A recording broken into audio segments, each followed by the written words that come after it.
Exercise taught. The government move can be seen as a regressive step.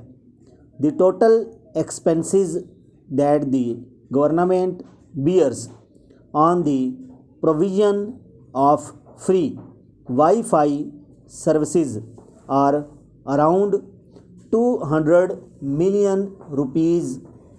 Move can be seen as a regressive step. The total expenses that the government bears on the provision of free Wi-Fi services are around 200 million rupees.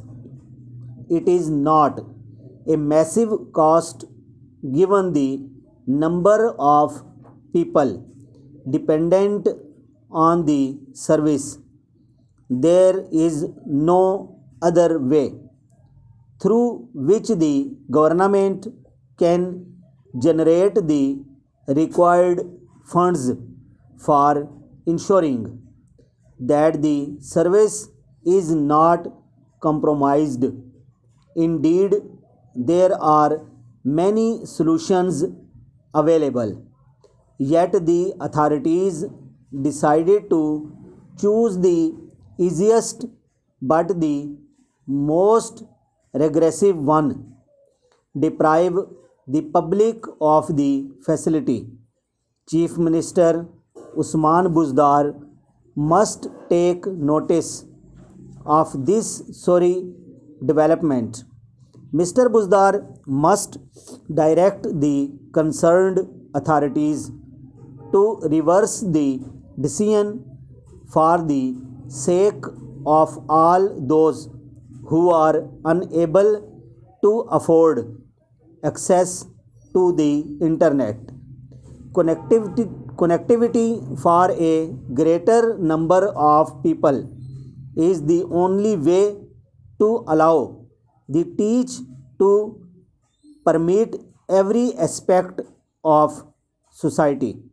However, the closure of the facility will only further widen digital divide, but the open acknowledgement of the need for proper relations between Israel and the Arab Gulf state is based on a rational calculation of shared interest.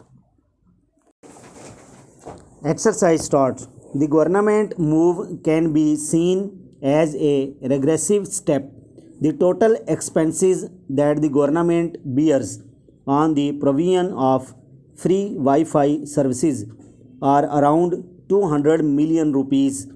Move can be seen as a regressive step. The total expenses that the government bears on the provision of free Wi-Fi services are around 200 million rupees. It is not a massive cost given the number of people dependent on this service. There is no other way through which the government can generate the required funds for ensuring that the service is not compromised. Indeed, there are many solutions available, yet the authorities decided to choose the easiest but the most regressive one, deprive the public of the facility. Chief Minister Usman Buzdar must take notice of this sorry development. Mr. Buzdar must direct the concerned authorities to reverse the decision for the sake of all those who are unable to afford access to the internet. Connectivity for a greater number of people is the only way to allow the teach to permeate every aspect of society. However, the closure of the facility will only further widen digital divide, but the open acknowledgement of the need for proper relations between Israel and the Arab Gulf states is based on a rational calculation of shared interest.